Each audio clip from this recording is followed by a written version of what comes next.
Gold isn't just a shiny metal, it's the silent ruler of the global economy. Even in an age of digital money and cryptocurrencies, this ancient asset still commands power few others can match. Gold's story begins thousands of years ago. From ancient Egypt to Mesopotamia, gold wasn't just a metal, it was a symbol of wealth, power, and trust. Unlike crops or livestock, it didn't spoil. Unlike seashells or stones, it was rare, durable, and universally admired. Over time, civilizations naturally gravitated toward it as a form of money. By the Roman Empire, gold coins were the standard of trade, linking economies across continents. Fast forward to modern times, gold became the backbone of the global economy through the gold standard. For decades, every dollar was backed by a fixed amount of gold stored in vaults. This system restrained governments, preventing endless money printing and anchoring the value of currencies. Even though most countries abandoned the gold standard in the 20th century, gold's influence never faded.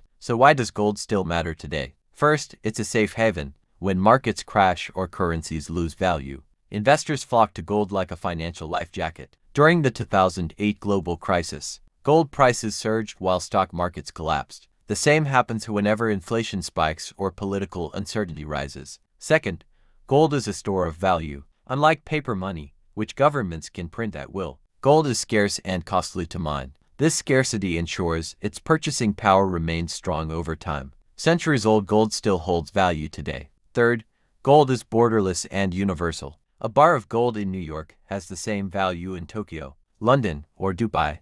No exchange rates, no translation, just pure, trusted value. Finally, even central banks rely on gold. Despite living in a digital era, countries continue to stockpile tons in their reserves. Why? Because gold is tangible, reliable, and always available as a fallback in times of crisis. So, while you may no longer carry gold coins in your pocket, gold still rules quietly. It shapes interest rates, influences monetary policy, and reassures investors and nations when uncertainty strikes. Next time the price of gold flashes across the news, remember, it's not just a commodity. It's history, psychology, and economics all rolled into one. And that's why gold still commands the world's attention.